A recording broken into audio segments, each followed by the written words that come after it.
خصوصاً علی افضلہم وخاتم النبیین محمد الامین وعلی آلہ وصحبہ اجمعین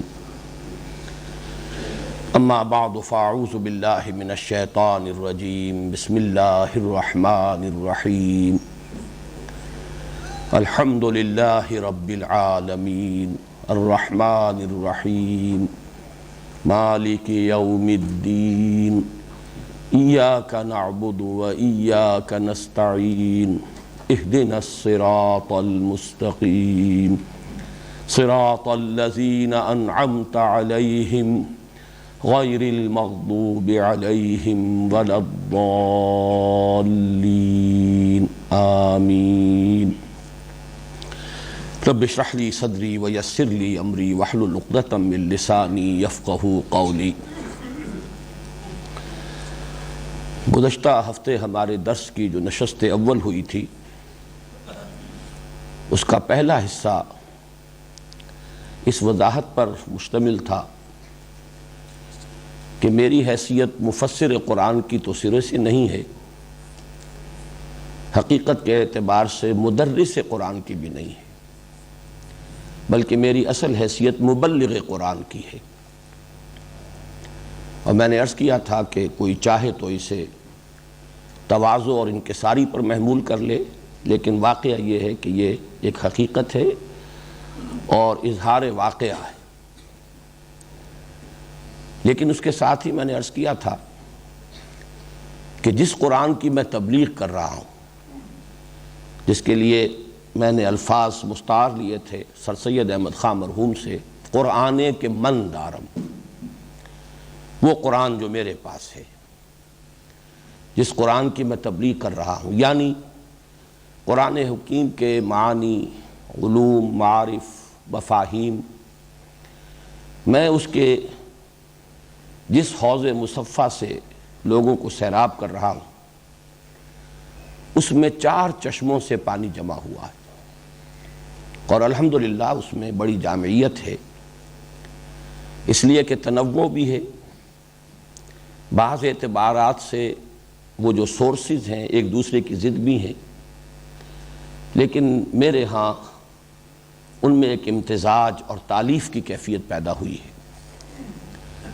چنانچہ میں نے الفاظ بھی استعمال کیے تھے کہ کوثر و تسنیم اور سلسبیل کی طرح وہ 3 چشمے جن سے پانی اس حوض میں آ کر جمع ہوا ہے، ان میں سے ایک چشمہ ہے مولانا ابوالکلام آزاد اور مولانا ابوالعلا مودودی کی دعوت اور حرکت، اس کا عنصر۔ دوسرا چشمہ ہے مولانا فراہی اور مولانا اصلاحی کا تدبر اور تعمق بالخصوص نظم قرآن کے اعتبار سے۔ تیسرا چشمہ ہے ڈاکٹر اقبال اور ڈاکٹر رفیع الدین کا فکر، ان کا تفکر، اور وہ اس پہلو سے کہ قرآن حکیم کی روشنی میں فکر جدید کی تحلیل اور اس کا تجزیہ، کہ اس کے کون سے حصے صحیح ہیں، کون سے غلط ہیں، اور پھر جو حصے صحیح ہیں ان کو قرآن حکیم کی تفہیم میں انکارپوریٹ کرنا، ان کا امتزاج، ان کی آمیزش۔ ایک چوتھا چشمہ جس میں نے عرض کیا تھا کہ کہا جا سکتا ہے کہ اس سے تصوف کی چاشنی ہے کہ جو میرے اس تبلیغ قرآن میں شامل ہوئی ہے، اور جس کے حوالے سے میں اسلاف کے ساتھ جڑا ہوا ہوں، وہ میرا العروۃ الوثقیٰ ہے، یعنی شیخ الہند مولانا محمود حسن رحمہ اللہ اور شیخ الاسلام مولانا شبیر احمد عثمانی، یہ 4 سورسز ہیں جن سے میں نے کچھ حاصل کیا۔ اس پر مزید جو بھی اللہ نے ایک منطقی ذہن عطا کیا، فلسفیانہ ذوق عطا کیا، پھر سائنس کی جو تعلیم کا سلسلہ ہوا، اس کے حوالے سے اضافے ہیں، اور یہ ہے میری وہ دولت جو میں لٹا رہا ہوں اپنے اس درس و تدریس کے ذریعے سے۔ میرے قافلے میں لٹا دے اسے، لٹا دے ٹھکانے لگا دے اسے۔ اس دوسری بات کو جو چاہے تعلی پر محمول کر لے، لیکن میں اسے بھی وَأَمَّا بِنِعْمَةِ رَبِّكَ فَحَدِّثْ کے حکم کا امتثال امر سمجھتا ہوں، اور اسی لیے اسے بار بار بیان کر رہا ہوں۔ نشست اول کا نصف ثانی پھر صرف ہوا تھا قرآن حکیم میں سورہ فاتحہ کا مقام، سورہ فاتحہ سے متعلق کچھ تمہیدی، تعارفی اور ابتدائی باتیں، ان میں سے کسی کے اعادے کی اس وقت ضرورت نہیں ہے۔ جو دوسری نشست ہوئی گزشتہ ہفتے، اس کا نصف اول ایک بہت اہم موضوع پر مشتمل تھا کہ سورہ فاتحہ کو ام القرآن، اساس القرآن کس لیے کہا گیا؟ کیا یہ صرف ایک مدح و ستائش کا کلمہ ہے، یا یہ کہ اس کا کوئی معنوی ربط ہے اس سورہ مبارکہ کے مضامین سے؟ میرے نزدیک یہ واقعتاً حکمت قرآن کی اساس ہے، وزڈم آف قرآن یا فلسفہ قرآنی کا نقطۂ آغاز ہے۔ اس اعتبار سے میں نے دو عنوان معین کیے تھے، اگر یاد ہوں، کہ اگر اس پر غور کیا جائے کہ قرآن کے اصل مخاطب کون لوگ ہیں۔ کچھ لوگ ہیں اصل مخاطب، کچھ ہیں جو طبعاً مخاطب ہو گئے، بات کہی کسی سے جا رہی ہے لیکن وہ دوسروں کے حق میں بھی مفید ہے۔ کسی بھی کلام کو سمجھنے کے لیے ضروری ہوتا ہے کہ معین ہو جائے کہ اس کلام کا مخاطب ہے کون، دوسرے بھی طبعاً اس سے استفادہ کر لیں۔ یا اسی کو یوں کہا جا سکتا ہے، اگر کویسچن یہ پوز کیا جائے کہ اس میں تو کوئی شک نہیں کہ سورہ فاتحہ ایک دعا ہے، لیکن کس کی دعا ہے؟ دعا ایک ایسے شخص کی بھی ہوتی ہے جو کسی تکلیف میں مبتلا ہے اور اپنی اس تکلیف کے رفع کرنے کے لیے کسی کو پکار رہا ہے۔ دعا ایسے شخص کی بھی ہو سکتی ہے جسے دنیاوی کسی نعمت کی آرزو ہے، مال، دولت، اولاد، کوئی چیز اسے مطلوب ہے، اس کے لیے کسی کو پکار رہا ہے، کسی سے مدد کی درخواست کر رہا ہے۔ یہ سورہ فاتحہ کس کی دعا ہے؟ سورہ فاتحہ اصلاً ایسے لوگوں کی دعا ہے جنہیں قرآن حکیم اولو الالباب قرار دیتا ہے، ہوش مند لوگ، باشعور لوگ، جن کے لیے میں نے دو الفاظ استعمال کیے تھے، سلیم الفطرت، سلیم العقل لوگ، جن کی فطرت بھی اپنی اصل سلامتی پر برقرار ہے، پرورٹ نہیں ہوئی، پولیوٹ نہیں ہوئی، نہ مس ہوئی ہے نہ آلودہ ہوئی ہے، اور جن کی عقل صحیح ہے، وہ صحیح طور پر تفکر، تدبر، تعقل، استنباط، استدلال، استنتاج، اس کی صلاحیتوں سے مسلح ہے۔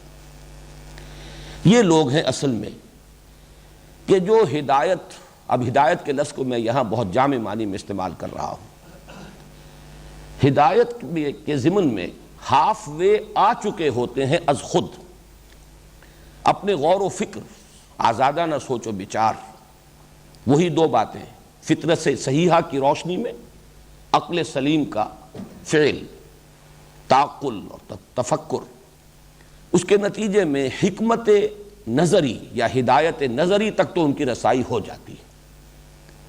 البتہ اب ہاف وے جو باقی ہے وہ ہے عملی رہنمائی، کیا کروں کیا نہ کروں، قدم قدم پر دو راہیں ہیں، چراہیں ہیں، چوراہے ہیں، اور معاملہ اتنا پیچیدہ ہے، انفرادی معاملات میں بھی پیچیدگیاں ہوتی ہیں، عدم توازن، ذرا سا عدم توازن ہو جائے بات کہیں سے کہیں پہنچ جائے گی، ذرا سی کجی ہو جائے رخ میں، یک لحظہ غافل گشتم و 100 سالہ راہم دور شد۔ بالخصوص اجتماعیات انسانیہ میں اس کا شدید اندیشہ ہے، ذرا سا عدم توازن پورے معاشرے کو، سماج کو، نظام کو، اجتماعیت کو بالکل کرپٹ کر کے رکھ دیتا ہے، اس میں فساد پیدا ہو جاتا ہے۔ تو ہدایت نظری اور ہدایت عملی، اس کو میں نے ہدایت کو دو حصوں میں تقسیم کیا۔ وہ سلیم العقل، سلیم الفطرت لوگ ہدایت نظری میں ایک حد تک پہنچ چکے ہوتے ہیں، اس کے بعد انہیں طلب ہوتی ہے ہدایت عملی کی۔ یہی وجہ ہے کہ سورہ فاتحہ کا نصف آخر جو ہے اس میں صراط المستقیم، اہدنا الصراط المستقیم، اے اللہ ہمیں سیدھا راستہ دکھا، سیدھے راستے کی ہدایت بخش، یا سیدھے راستے پر چلا۔ یہاں راستے کا لفظ اسی لیے استعمال کیا گیا، اس پر چلا جاتا ہے۔ بہرحال اس کے ضمن میں آج میں پھر چند باتیں دہرا رہا ہوں۔ انسان اگر وہ دو شرطیں پوری ہو رہی ہوں، سلامتی طبع، سلامتی فطرت اور سلامتی عقل، تو انسان پر سب سے پہلی حقیقت جو منکشف ہوتی ہے، اس کے 3 حصے ہیں، وہ حصے میں بعد میں بیان کروں گا، لیکن سب سے پہلی حقیقت یہ منکشف ہوتی ہے کہ جو کچھ نظر آ رہا ہے، ہم اپنے حواس ظاہری سے جس شے کا ادراک کر رہے ہیں، حقیقت بس یہی کچھ نہیں ہے، بلکہ اصل حقیقت اس کے پردے میں مستور ہے۔ اصل حقیقت ہمارے حواس ظاہری کی رسائی سے ماورا ہے، پرے۔ یہ میں نے عرض کیا تھا غالباً کنفیوشس کا ایک جملہ بہت ہی عظیم ہے اس اعتبار سے کہ اس حقیقت کی بڑی عمدہ تعبیر کرتا ہے۔ یہ گویا کہ حکمت کا نقطۂ آغاز ہے۔ There is nothing more real than what cannot be seen, and there is nothing more certain than what cannot be heard۔ وہ حقیقتیں جو ان آنکھوں سے دیکھی نہیں جا سکتی اور اسی طریقے سے ان کانوں سے نہیں سنی جا سکتی، ان سے زیادہ حقیقی اور یقینی اور واقعی اور حتمی حقیقت اور کوئی نہیں۔ یہی وہ بات ہے جس کو قرآن سورہ بقرہ کے آغاز میں کہتا ہے الذین یؤمنون بالغیب، جنہیں اس حقیقت کا ادراک ہو جاتا ہے۔ اس کے تین پہلو ہیں، میں بعد میں عرض کروں گا، لیکن مجھے آج خیال آیا تھا کہ یہ جو لوگ ہیں، یہ انسانیت کا یوں سمجھیے کہ لب لباب یا گل سرسبد انسانیت کا اصل حاصل ہیں۔ آج سے 17 سال قبل کی جو میری تحریر ہے اسلام کی نشرت ثانیہ کرنے کا اصل کام، جس میں میں نے قرآن اکیڈمی کا تصور پیش کیا تھا اور اس کے سامنے کرنے کا اصل کام کیا ہے، اس عنوان سے جو چیز لکھی تھی، میں اس کے چند جملے آپ کو سنا رہا ہوں۔ پیش نظر علمی تحریک کے لیے سب سے پہلے ایسے ذہین اور باصلاحیت نوجوانوں کو تلاش کرنا ہوگا جن میں علم کی ایک شدید پیاس فطری طور پر موجود ہو، جن کے قلوب مضطرب اور روحیں بے چین ہوں، جن کو خود اپنے اندر یہ احساس موجود نظر آئے کہ اصل حقیقت حواس کی سرحدوں سے بہت پرے واقع ہے، اور جن میں حقیقت کی تلاش اور دریافت کا داعیہ اتنا شدید ہو جائے کہ وہ اس کے لیے زندگیاں وقف کرنے کو تیار ہوں اور آرام و آسائش کے حصول اور خوشنما مستقبل کیریئرز کی تعمیر سے یکسر بے نیاز ہو جائے۔ یہ بے چین روحیں جنہیں محسوس ہو کہ جو کچھ نظر آ رہا ہے حقیقت یہ نہیں ہے، حقیقت کچھ اور ہے۔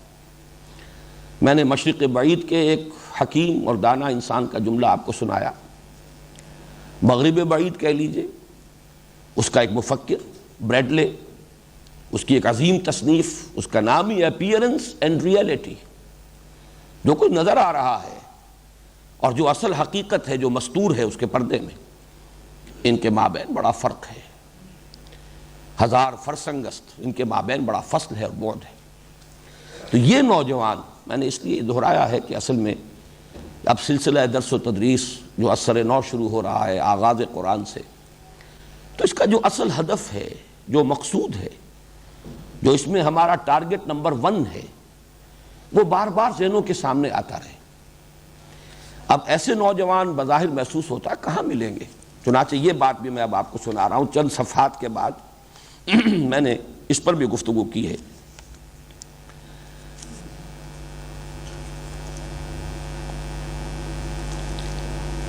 موجودہ دور میں جبکہ مادیت اور دنیا پرستی کا قلوب و اذہان پر مکمل تسلط ہے اور کچھ تو فی الواقع طلب معاش کا مسئلہ اتنا کٹھن ہو گیا ہے کہ اکثر لوگوں کو اپنی ساری صلاحیتیں اور توانائیاں اسی کے حل پر مرکوز کر دینی پڑتی ہیں، پھر معاشرے کا عام رجحان یہ ہو گیا ہے کہ جو ذرا اس سطح سے بلند ہوتا ہے اس پر معیار زندگی کو بلندتر کرنے کی دھن سوار ہو جاتی ہے۔ اس قسم کے نوجوانوں کا ملنا بظاہر محال نظر آتا ہے، لیکن یہ جملے ذرا آپ غور سے سنیے، لیکن حقیقت یہ ہے کہ دنیا سعید روحوں سے کبھی خالی نہیں ہوئی۔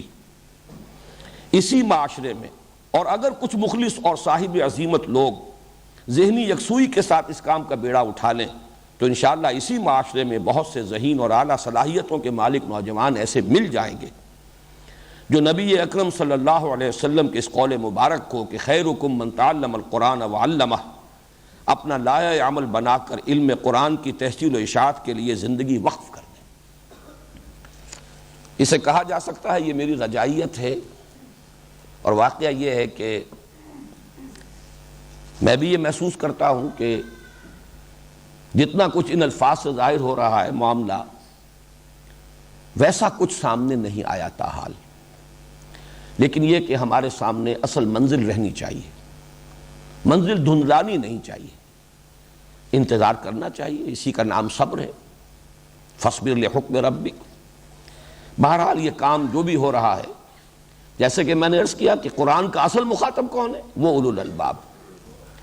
سورہ فاتحہ کن کے احساسات کی ترجمانی ہے؟ یہ اولو الالباب، جو سلیم الفطرت سلیم العقل ہو، ہدایت کے راستے پر ہاف وے آ چکے ہوں، اور بقیہ ہاف کی انہیں ضرورت ہے۔ وہ ہے در حقیقت کہ جن کے احساسات، جن کے دعا کی ترجمانی اللہ تعالیٰ نے سورہ فاتحہ میں کی ہے۔ اب ذرا تین چیزیں نوٹ کر لیجئے۔ میں نے جو ایک بات کہی کہ حکمت کا نقطہ آغاز یہ ہے کہ انسان یہ محسوس کرے کہ اصل حقیقت حواس کی سرحدوں سے بہت دور ہے، ماوراء ہے۔ اب اس کو تین حصوں میں تقسیم کر رہا ہوں۔ سب سے پہلے یہ کہ انسان محسوس کرے کہ جو بھی حسن اور جمال اور کمال کے جو بھی مظہر ہمیں دنیا میں نظر آ رہے ہیں، ہر اعتبار سے یہ سب اصل میں مظہر ہے کسی اور حسن ازلی کا۔ کوئی اور ہے حسین اور جمیل ہستی، فَلَهُ الْأَسْمَاءُ الْحُسْنَى، جس کی شان یہ ہے کہ تمام کمالات اس کی ذات میں جمع ہے، حسن کا مرقع کامل۔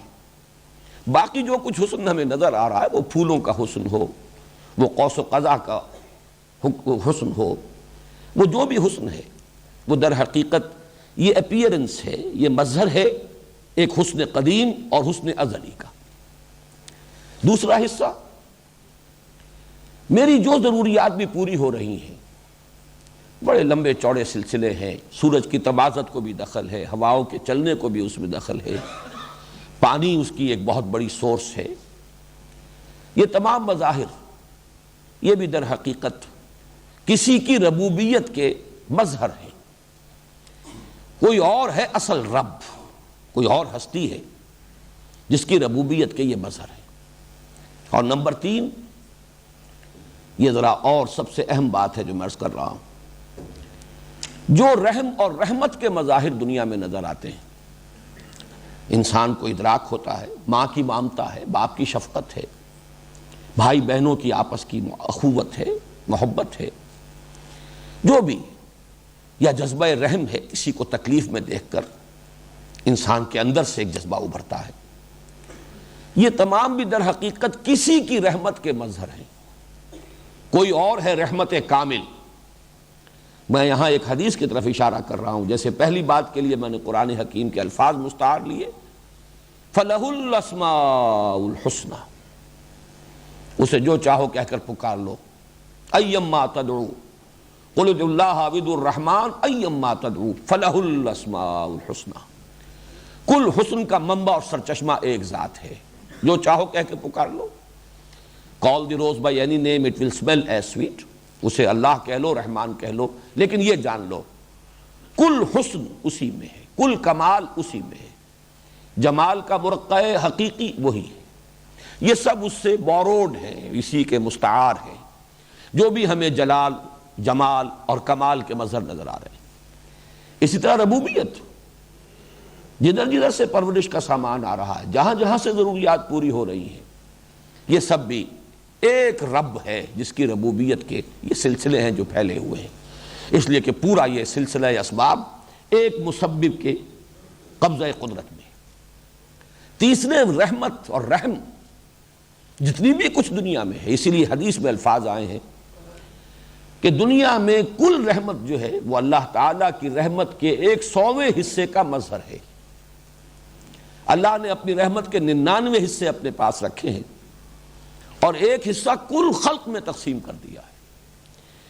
یہ چاہے حیوانات کے اندر مامتا ہے، بہرحال ان کے اندر بھی ماں کی مامتا وہ موجود ہے، وہ نہ ہو تو کیسے ان کے بچے پلیں اور پرورش پائیں، چاہے انسانوں میں ہے یہ محبت، اخوت، جو بھی مظہر ہے، در حقیقت یہ اصل میں اس کی سورس، اس کا سرچشمہ وہی ایک ذات ہے۔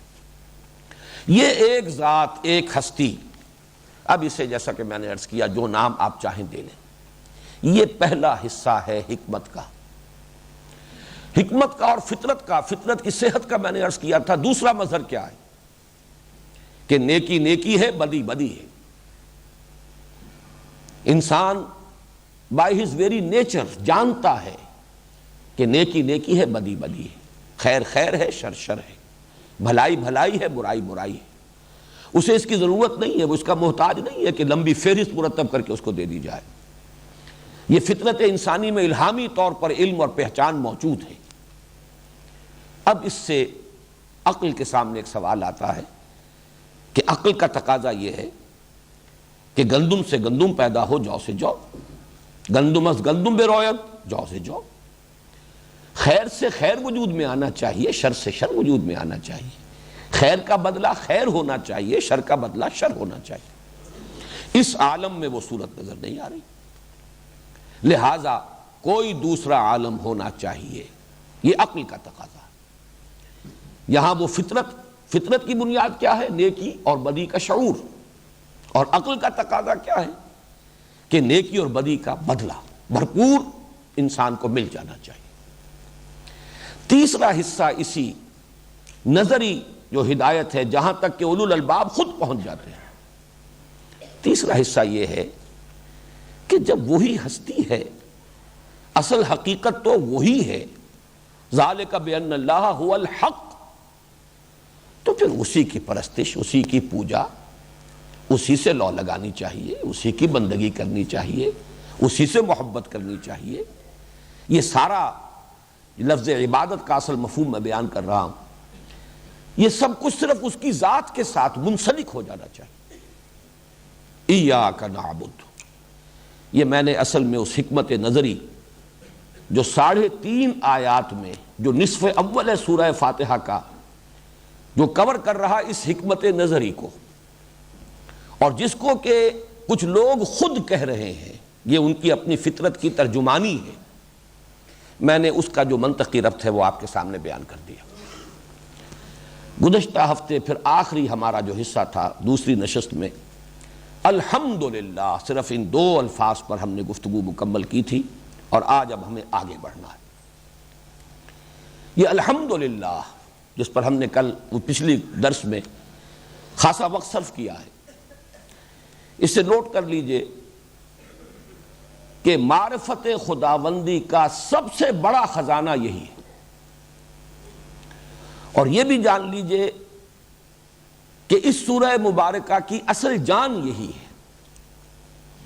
میں نحوی اعتبار سے بھی ثابت کر دوں، الحمدللہ یہ ایک جملہ ہے مکمل، جملہ اسمیہ خبریہ، کل حمد، کل تعریف، کل ثنا، کل شکر اللہ کو سزاوار ہے، مکمل جملہ ہو گیا، اٹس اے فل سٹیٹمنٹ۔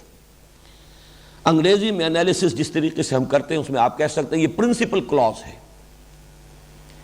اب یہ اللہ کے لفظ کے ساتھ ہی اس کے تابع ہو کر آ رہی ہیں 4 باتیں۔ اللہ جو رب العالمین ہے، الحمدللہ رب العالمین، رب پر زیر اسی لیے ہے کہ یہ للہ کا بدل ہے، اللہ کا بدل ہے، اللہ کی صفت ہے، اس اللہ کی جس کے لیے ہیں یہ کل تعریفیں، کل ثنا، کل حمد، کل شکر، جو نمبر 1 رب العالمین ہے، نمبر 2 رحمان ہے، نمبر 3 رحیم ہے، نمبر 4 جزا و سزا کے دن کا مالک ہے۔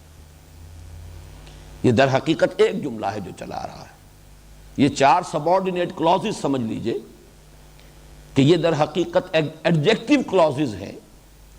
اللہ کے لیے یہ ایڈجیکٹیوز کی حیثیت سے اس کی وضاحت، اس کی نعت، اس کے صفات کے طور پر، اس کے بدل کے طور پر آ رہے ہیں۔ الحمدللہ، معلوم یہ ہوا کہ اصل جان تو اس کی الحمدللہ ہے۔ اب میں یہ چاہتا ہوں کہ پہلے آپ اس کلمے کی جو شان ہے اس کو نبی اکرم صلی اللہ علیہ وسلم کے الفاظ مبارکہ میں پہچان لیجئے۔ یہ ترمذی کے 2 روایات ہیں جو میں آپ کو سنا رہا ہوں۔ عن عبداللہ ابن عمرو بن العاص رضی اللہ تعالی عنہما قال قال رسول اللہ صلی اللہ علیہ وسلم التسبیح نصف المیزان والحمد للہ تملؤہ ولا الہ الا اللہ لیس لہا دون اللہ حجاب حتی تخلص الیہ۔ دوسری روایت ہے وعن رجل من بنی سلیم، اس کے الفاظ کیا ہیں کہ حضور نے فرمایا التسبیح نصف المیزان والحمد للہ تملؤہ والتکبیر یملأ ما بین السماء والارض۔ ان میں تین چیزوں کا ذکر ہوا ہے دونوں حدیثوں میں، تسبیح، تحمید، لیکن تیسری چیز مختلف ہے ان دونوں حدیثوں میں۔ ایک میں ہے تحلیل لا الہ الا اللہ اور ایک میں ہے تکبیر۔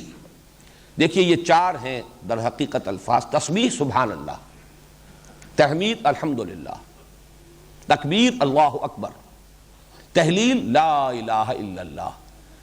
یہ در حقیقت یوں سمجھیے کہ معرفت کے خزانے ہیں، لیکن ان دونوں حدیثوں میں جو قدر مشترک ہے وہ الفاظ ہیں التسبیح نصف المیزان والحمد للہ تملؤہ۔ کیا مفہوم ہے اس کا؟ کون سے میزان؟ یہ میزان معرفت ہے۔ عقلی طور پر اس کو یوں سمجھیے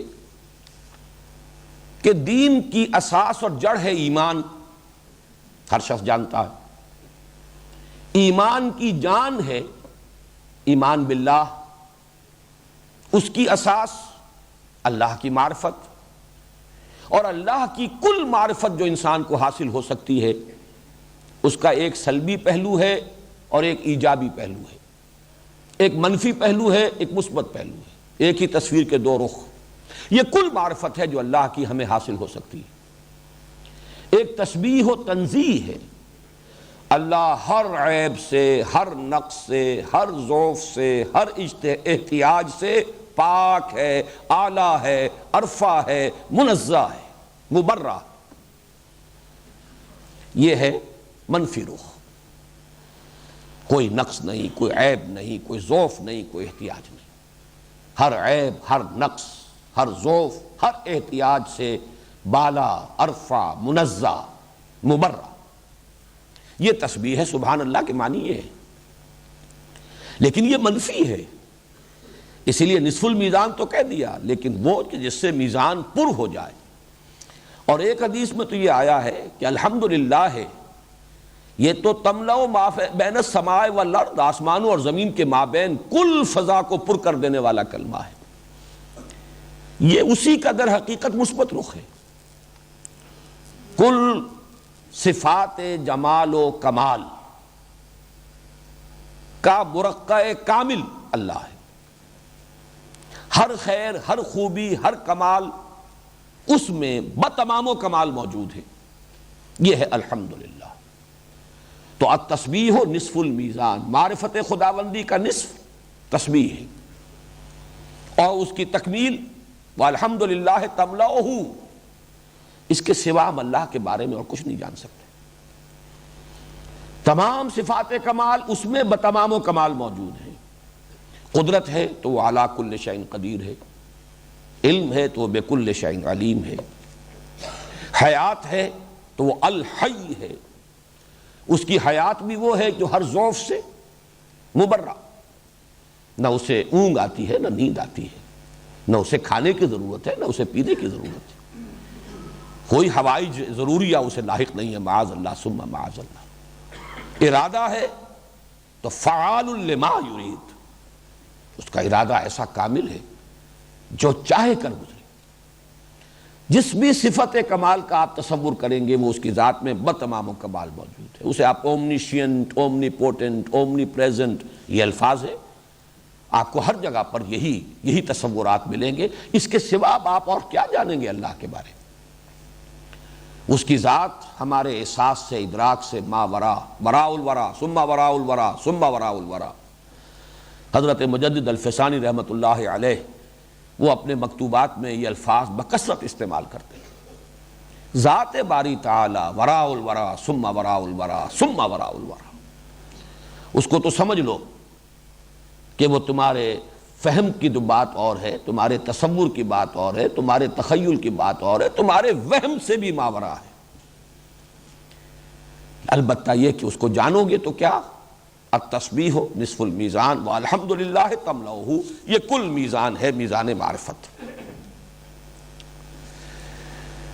اب اس میں نوٹ کیجئے الحمدللہ، اس میں گویا کہ کل حمد، جیسا کہ میں پچھلی مرتبہ عرض کر چکا ہوں، اور حمد جمع ہے کم سے کم دو چیزوں کا، شکر اور ثنا۔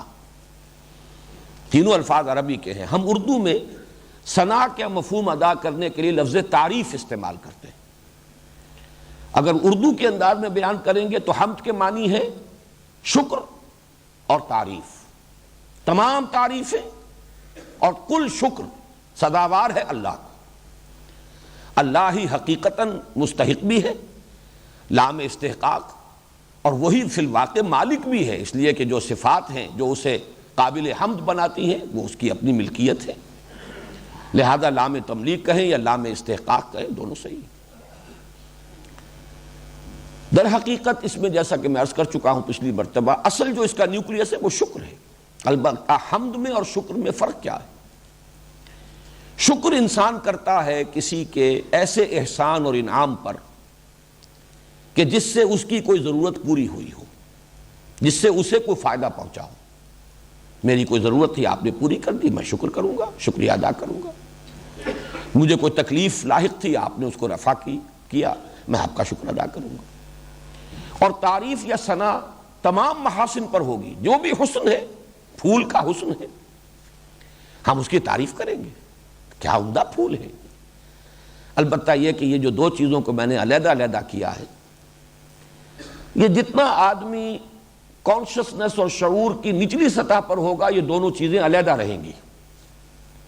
جیسے جیسے شعور کی سطح بلند ہوتی ہے دونوں چیزیں ایک ہو جاتی ہیں، اس لیے کہ انسان کے اصل میں احساس کے لطیف ہونے کی بات ہے۔ پھول کو دیکھ کر بھی آپ یہ نہیں کہہ سکتے کہ مجھے اس سے کیا ملا۔ آپ کے احساسات لطیفہ کو ایک جلا حاصل ہوتی ہے جب آپ پھول کو دیکھتے ہیں۔ یہ تو ہر شخص محسوس کر لیتا ہے، میں پیاسا تھا مجھے پانی مل گیا، جس نے پانی پلایا مجھ پر واجب ہے کہ میں اس کا شکر ادا کروں، اس لیے کہ اسے محسوس ہوا کہ پیاس میری رفع ہو گئی۔ یہ تو یوں سمجھیے کہ بڑا کورس احساس ہے، یہ تو ہر حیوان کو بھی ہو جاتا ہے۔ کسی بھوکے پیاسے کے حیوان کے سامنے جو ہے آپ کچھ کھانے کے لیے کچھ چارہ رکھیے یا کوئی پانی رکھ دیجئے بالٹی میں پینے کے لیے، وہ جب اپنی ضرورت پوری کر کے سر اٹھائے گا آپ کی طرف دیکھے گا، اس کے آنکھوں میں آپ کو جذبہ شکر جھلکتا نظر آئے گا۔ انسان تو یہ کہ حسن کو پہچانے اور یہ سمجھے کہ اس سے بھی مجھے بہت کچھ حاصل ہوا ہے، اگر اس کا ادراک اور شعور ہے تو در حقیقت انسان اپنے ان احساسات میں ایک بلند تر سطح پر آ گیا ہے، ورنہ نہیں۔ بڑی پیاری نظم تھی جو ہمارے میٹرک کے کورس میں تھی انگریزی میں، جو ہمارا نصاب تھا، غالباً پارکنسن سلیکشن آف انگلش ورس، ڈیفوڈلز۔ شاعر کہیں گھوم رہا تھا، دیکھ رہا تھا، اچانک ایک پہاڑی کی چوٹی پر پہنچا تو نیچے جو وادی تھی اس میں اس نے دیکھا کہ پھولوں سے بھری ہوئی تھی، ڈیفوڈلز کے پھول لہرا رہے تھے ہوا میں۔ اب یہ ایک منظر تھا، حسین منظر، لیکن یہ کہ اس سے اسے کچھ حاصل ہوا، مادی طور پر تو کچھ حاصل نہیں ہوا، لیکن کچھ روح کو تو حاصل ہوا ہے، کچھ اس کے احساسات لطیفہ کو تو حاصل ہوا ہے۔ I gazed and gazed, but little thought what wealth the scene to me had brought. For oft when on my couch I lie in vacant or in pensive mood, they flash upon that inward eye, which is the bliss of solitude. And then my heart with pleasure fills and dances with the daffodils.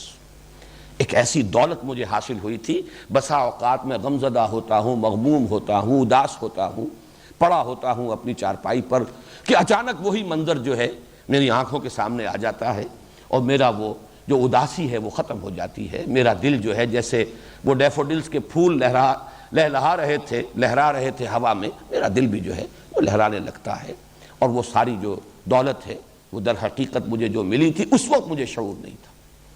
تو یہاں آ کر شکر اور ثنا جمع ہو جائیں گے۔ الحمدللہ رب العالمین۔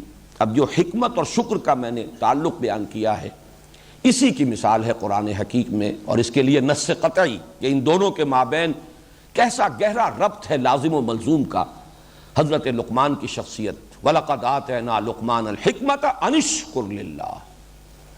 یہ پہچان لیا جائے کہ شکر کل کا کل سزاوار ہے اللہ کی ذات کو، حمد کل کی کل سزاوار ہے اللہ کی ذات کو، ثنا اور تعریف کل کی کل سزاوار ہے اللہ کی ذات کو۔ ایک بات اور نوٹ کر لیجئے پھر ہم آگے چلیں گے. اسی شکر کا ایک اور نتیجہ بھی نکلتا ہے. یہ بھی فطرت انسانی ہی کا ایک بہت اہم گوشہ ہے.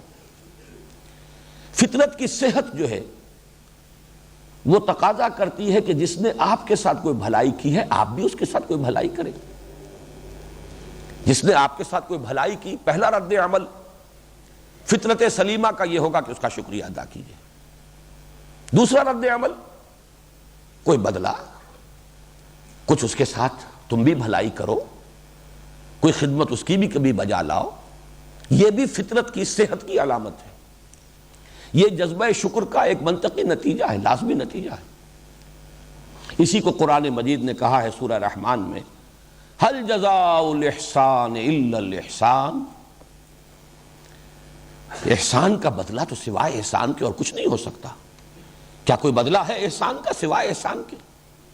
کسی نے آپ کے ساتھ بھلائی کی، آپ اس کے ساتھ بھلائی کیجئے. اب دیکھیے، ایک تو وہ منعم ہے اور وہ محسن ہے کہ جن کی کوئی نہ کوئی آپ خدمت کر کے ان کے احسان کا بدلہ چکا سکتے ہیں. والدین نے آپ کو پالا پوسا، ان کے بڑھاپے میں آپ ان کی خدمت کیجئے. اس درجے میں تو بدلہ نہیں ہو سکتا، کسی نہ کسی درجے میں آدمی اپنے اندر ایک تسکین محسوس کر سکتا ہے کہ جیسے کما ربیانی صغیرہ. لیکن اگرچہ ایک آخری حد ہے اس کی کہ جس پر جا کر انسان سمجھتا ہے کہ ان کے احسانات کا بدلہ میں نہیں چکا سکتا، لہذا اللہ سے دعا کرتا ہے وَقُلْ رَبِّ ارْحَمْهُمَا كَمَا رَبَّيَانِي صَغِيرًا. عام انسانی سطح پر کسی نے آپ کو ہدیہ دیا ہے، آپ بھی کوئی ہدیہ پیش کیجئے. تحفہ آیا ہے، آپ بھی کوئی تحفہ دیجئے. کسی نے کوئی آپ کی خدمت کی ہے، آپ بھی خدمت کیجئے. لیکن وہ منعم حقیقی، وہ مربی اصلی، اس کی آپ کیا خدمت کریں گے؟ جو اصل منعم ہے، اصل محسن ہے، اصل رب ہے، اس کے احسانات انعامات کا کیا بدلہ دیں گے؟ اس کو یوں سمجھیے، اس سے بھی پہلے درجے میں کہ کچھ لوگوں نے دیکھا کہ سورج سے ہمارا بڑا کام چل رہا ہے، سورج کی تمازت سے فصلیں پکتی ہیں، ہوائیں چلتی ہیں.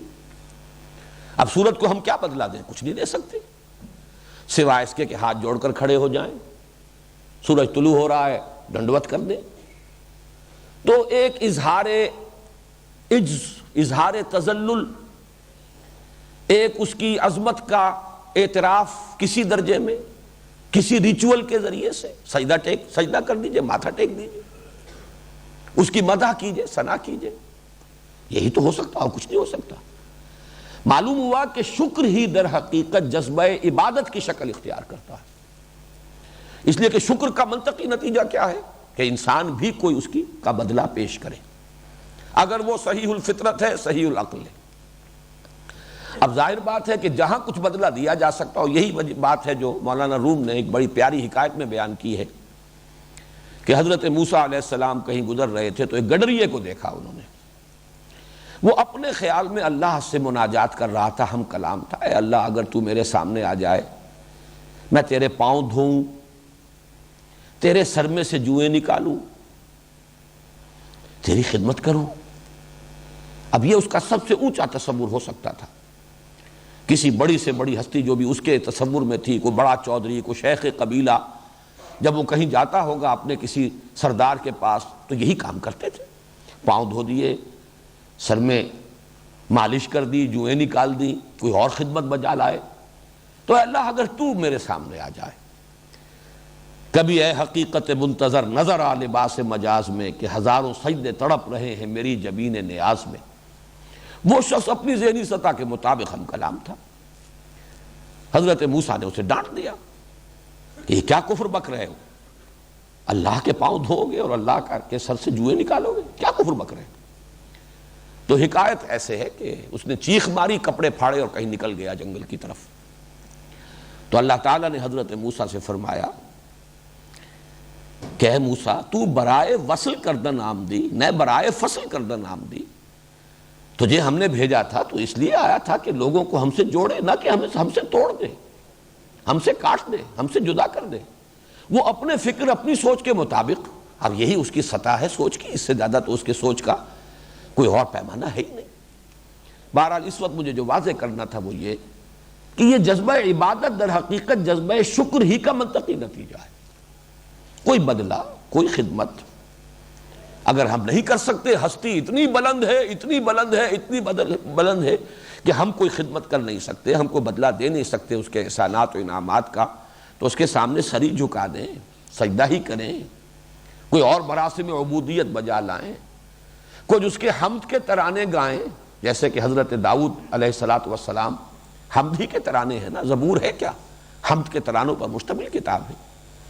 اور جس کیف کے ساتھ وہ حمد کے یہ ترانے پڑھا کرتے تھے یا الاپا کرتے تھے، قرآن مجید میں ہے کہ اس کے اندر یہ کیفیت تھی کہ پرندے اور پہاڑ ان کے ساتھ شریک ہو جاتے تھے، وجد میں آتے تھے پرندے بھی اور پہاڑ بھی. قلب کی گہرائی سے اللہ تعالیٰ کے حمد کے وہ ترانے جو ہے وہ نکل رہے ہوتے تھے. اب آخری بات الحمدللہ کے بارے میں اور نوٹ کر لیں، وہ یہ کہ یہ ہر نوع کے شرک کی جڑ کاٹ دینے والا کلمہ ہے.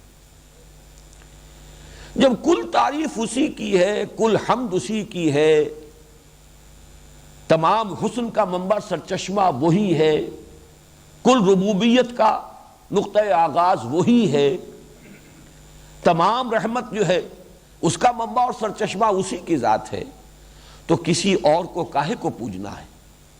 کسی اور کے لیے مراسم عبودیت کاہے کے لیے؟ سورج کے سامنے کاہے کو سر جھکانا ہے؟ وہ تو خود اس کے قبضہ قدرت میں ہے، اسی کے حکم سے کر رہا ہے جو کچھ کر رہا ہے. میرا مجھ میں کچھ نہیں، جو کچھ ہے سو تو ہے. بھگت کبیر کا یہ دوہا، میرے اندر میرا تو کچھ ہے ہی نہیں، اے رب جو کچھ ہے تیرا دیا ہوا ہے.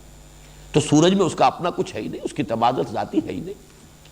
پانی میں جو تاثیر ہے وہ اس کی رکھی ہوئی ہے، ماں میں جو مامتا ہے وہ اس نے ڈالی ہے، باپ میں شفقت ہے اس کی عطا کردہ ہے. تو ٹھیک ہے، اس نے جس کا حق معین کر دیا، ماں کی خدمت بھی کرو، باپ کی خدمت بھی کرو، وہ سب ہے. انشکر لی ولے والدیک، شکر ادا کرو میرا اور اپنے والدین کا. لیکن یہ ہے کہ اصل شکر اللہ کا ہے. یہی وہ تعلق جو ہے، یعنی شکر اور شرک. دیکھیے حروف اصلی ایک یہ شین رے کاف، شین را کاف، شرک، شین کاف را شکر. ان دونوں میں کس قدر گہرا ربط ہے. اسی لیے وہ سورہ لقمان کی جو آیت میں نے آپ کو سنائی دوسرے رکوع کی پہلی آیت، وَلَقَدْ آتَيْنَا لُقْمَانَ الْحِكْمَةَ أَنِ اشْكُرْ لِلَّهِ، حکمت کا منطقی نتیجہ ہے اللہ کا شکر، اور شکر کا لازمی نتیجہ شرک کا خاتمہ. وَإِذْ قَالَ لُقْمَانُ لِابْنِهِ وَهُوَ يَعِظُهُ يَا بُنَيَّ لَا تُشْرِكْ بِاللَّهِ إِنَّ الشِّرْكَ لَظُلْمٌ عَظِيمٌ. صدق اللہ العظیم. اذان لہو آخرہ. ہمارے آج کے درس کی اس نشست کا بھی نصف جو ہے وہ سابق کے اعادے پر صرف ہو گیا ہے. بہرحال ان چیزوں کی ضرورت ہے. اس وقت صرف ایک جملہ اور کہہ رہا ہوں، پھر ہم آگے چل رہے ہیں. ایک بات تو میں نے عرض کر دی تھی کہ الحمدللہ پرنسپل کلاس رب العالمین الرحمن الرحیم مالک یوم الدین اسی کے تابع. پھر اس الحمدللہ کا رشتہ جڑتا ہے ایاک نعبد. میں نے اس کی وضاحت کر دی ہے کہ یہی شکر ہے در حقیقت جو جذبہ عبادت کی صورت اختیار کرتا ہے. اس کے درمیان جو منطقی اور عقلی ربط ہے وہ میں بیان کر چکا ہوں. اب آئیے الحمدللہ رب العالمین. پہلا وصف اللہ کا، وہ رب ہے تمام جہانوں کا. لفظ رب کے بارے میں بھی میں نے سورۃ الناس کے ضمن میں کچھ عرض کرنے کی کوشش کی تھی، لیکن مجھے احساس ہو گیا تھا کہ بات واضح نہیں ہو پائی تھی اس کی لغوی بحث کا جہاں تک تعلق ہے. دیکھیے را با با رب، اس کا اصل مفہوم ہے مالک. رب المال مال والا، رب الدار گھر والا، گھر کا مالک، رب البیت وہی گھر والا. لیکن ایک اور مادہ ہے را با وا، جس سے ربا بنا ہے. یہ دونوں بہت قریب المفہوم اور قریب المعنی مادے ہیں، اور ایک رائے یہ ہے کہ دونوں ایک ہی مادہ ہیں اصل میں، کہ جو فعل مضاف ہوتا ہے جس میں دو حرف جو ہیں کلمہ فا اور کلمہ عین اور کلمہ لام جو ہے وہ ایک ہی حرف ہو. را با با شین قاف قاف دال سین سین. اس میں جب باب تفعیل بنے گا تو اس میں آخری جو کلمہ ہے وہ کسی حرف علت کی شکل اختیار کر لیتا ہے، وہ میں ابھی عرض کروں گا۔ ربا اس میں کیا ہے؟ را وہی ہے رب والا، با وہی ہے پہلی با، اور اگلا جو واو ہے یہ در حقیقت بدلی ہوئی شکل ہے دوسرے با کی۔ قرآن مجید میں لفظ ربا، اس سے ربا یربو یہ بھی استعمال ہوا ہے، ربط زمین کے بارے میں آیا ہے۔ تم زمین کو دیکھتے ہو کہ وہ پڑی ہوتی ہے بے جان، اس میں کوئی زندگی کے آثار نہیں ہوتے۔ فَإِذَا أَنزَلْنَا عَلَيْهَا الْمَاءَ اهْتَزَّتْ وَرَبَتْ، جب ہم اس پر پانی برساتے ہیں تو وہ اس میں ایک جنبش پیدا ہوتی، حرکت پیدا ہوتی، سرسراہٹ، اور پھر وہ ابھرتی ہے، یعنی کھیتی اپجتی ہے۔ ربا یربو، کسی چیز کا ابھرنا، پروان چڑھنا، اپچنا، نمایاں ہونا، بلند ہونا، ربا یربو۔ اربا یربی باب افعال بھی اسی مصدر سے آیا ہے۔ یربی اللہ صدقات، اللہ صدقات کو پالتا ہے، پوستا ہے، پروان چڑھاتا ہے، بڑھاتا ہے، نشو و نما دیتا ہے، برکت دیتا ہے، تو یہ اربا یربی۔ لیکن اب اسی سے باب تفعیل میں ربا یربی تربیتن، تربیت دینا، پالنا، پوسنا، بڑھانا، نشو و نما دینا، پرورش کرنا، ربا یربی، یہ را با واو سے باب تفعیل بھی ہے، لیکن بعض حضرات کے نزدیک یہ لفظ رب سے در حقیقت بدلا ہے، اور لفظ رب ہی سے باب تفعیل جو ہے ربا یربی تربیتن ہے۔ اس میں بہت بڑے امام ہیں لغت کے، جن کی بڑی ہی بارکۃ الآراء کتاب ہے مفردات القرآن، امام راغب رحمہ اللہ، انہوں نے تو یہ کیا ہے صاف صاف کہ یہ تربیت اور یہ ایک ہی شے ہیں در حقیقت رب۔ الرب فی الاصل التربیت وہو انشاء الشیء حالا فحالا الی حد التمام۔ رب در حقیقت تربیت ہی اس کا مفہوم ہے، یعنی کسی شے کو درجہ بدرجہ ایک درجے سے بلند پھر بلند پھر بلند کرتے ہوئے اس کے آخری نقطہ کمال اور نقطہ عروج تک پہنچا دینا، یہ تربیت ہے، یہی ربوبیت ہے۔ لیکن ایک اور دوسری بڑی اہم کتاب ہے، اور میری تو وہ بڑی ساتھی ہے، مطالعہ قرآن اور جو بھی میرا غور و فکر ہے اس میں بہت ممد ہے، المعجم المفارس لالفاظ القرآن الحکیم، فواد عبد الباقی کی۔ اس نے یہ کیا ہے کہ رب کے مادے سے صرف لفظ رب لایا ہے، یا پھر ربانیون، ربیون اور ربیب، باقی یہ تمام تربیت سے متعلق جو الفاظ ہیں ان کو را با اور وا کے مادے میں لے گیا ہے۔ گویا کہ اس کے بارے میں یہ دونوں رائے ممکن ہیں کہ یہ رب سے ہے تربیت، یا ربا سے ہے، را با وا سے ہے۔ ان دونوں کا چونکہ بہت بڑے بڑے جو ائمہ ہیں، اور امام راضی نے اس کو اصول کے طور سے بیان کیا ہے کہ فعل مضاف کے اندر یہ شکل ہو جاتی ہے، جب باب تفعیل میں آئے گا تو آخری حرف جو ہے اس کی جگہ پر کوئی حرف علت آ جائے گا، دساہا، حالانکہ دسسا یدسس تدسیسا باب تفعیل سے بنتا، لیکن دساہا، قد افلح من زکاہا وقد خاب من دساہا، وہاں انہوں نے اس کی بحث کی ہے بڑی تفصیل کے ساتھ۔ بہرحال اس کا مفہوم کیا ہوا کہ رب کے معنی ہے مالک بھی اور پالنہار بھی، پروردگار بھی۔ یہی وجہ ہے کہ عام تراجم میں آپ دیکھیں گے تمام جہانوں کا پروردگار۔